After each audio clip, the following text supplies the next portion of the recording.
Chers élèves, nous allons aujourd'hui nous intéresser à l'univers des chevaliers.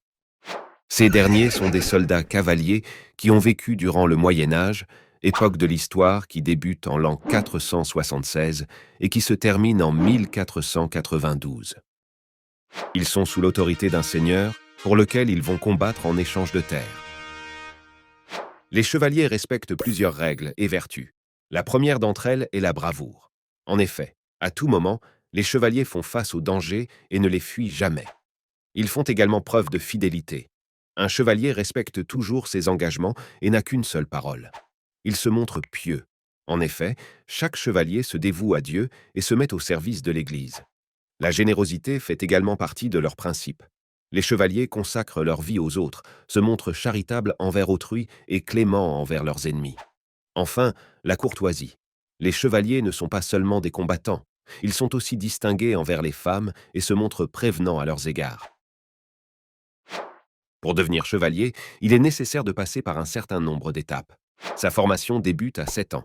C'est à ce moment qu'il quitte le foyer familial afin de démarrer son apprentissage sous l'aile d'un ami de la famille, qui va être en quelque sorte son parrain. Puis vers l'âge de 10 ans, il devient ce que l'on appelle un page. Il va s'occuper des chevaux et aider son parrain au quotidien, comme lui préparer ses habits ou l'aider à revêtir son attirail. À l'âge de 13 ans, il est en capacité de combattre et devient écuyer d'un autre chevalier, qu'il va assister de la même façon avant de devenir lui-même chevalier. Cependant, avant de prétendre à ce titre, il devra attendre la cérémonie de l'adoubement. C'est grâce à cette cérémonie qu'il pourra véritablement se prévaloir d'être un véritable chevalier. Cette célébration obéit à des rites. Le chevalier reçoit ainsi ce que l'on appelle la collée, un coup sur l'épaule ou la nuque officialisant son nouveau statut de chevalier. Il reçoit également ses armes et tout l'attirail d'un parfait chevalier. Les plus célèbres d'entre eux sont les chevaliers de la table ronde, ayant pour mission de mener la quête du Graal et dirigés par le célèbre roi Arthur Pendragon. Parmi eux se trouve par exemple l'illustre Lancelot du Lac, son fils Galahad ou encore le légendaire Perceval. Le Graal est un objet mystérieux censé apporter la vie éternelle à son détenteur. Pour les chrétiens, il est considéré comme étant la coupe ayant recueilli le sang du Christ crucifié. Afin de mener à bien ses combats, le chevalier porte un équipement lourd et encombrant qui lui permet de se protéger en cas de coups portés au visage ou au corps. Cet équipement se compose principalement d'une cotte de mailles appelée également haubert ou d'une armure, d'un casque appelé aume et d'un gorgerin lui permettant de protéger son cou. Afin de parer aux éventuelles attaques, il est également muni d'une lance ou d'une épée, d'un bouclier appelé écu et parfois d'une arbalète. Sur son bouclier apparaît parfois son blason qui est l'emblème du suzerain pour lequel il livre combat. Son cheval appelé destrier est robuste et puissant et spécialement dressé pour la guerre.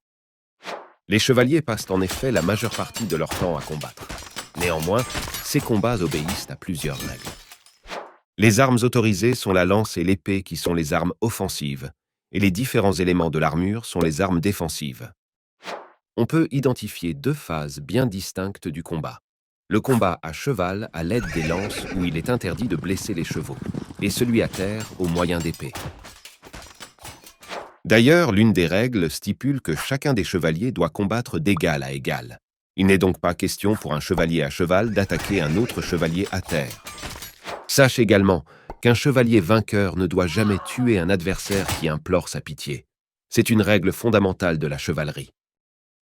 Désormais, pour bien maîtriser ce chapitre, tu dois savoir expliquer ce qu'est un chevalier et retenir la période pendant laquelle ces derniers ont vécu. Tu dois également connaître les règles et vertus qui l'animent au quotidien ainsi que les règles liées au combat. Il te faut également savoir décrire son équipement et maîtriser ce que sont les armes offensives et défensives. J'espère que cette vidéo t'a plu et qu'elle t'aura permis de mieux comprendre l'univers si particulier des chevaliers.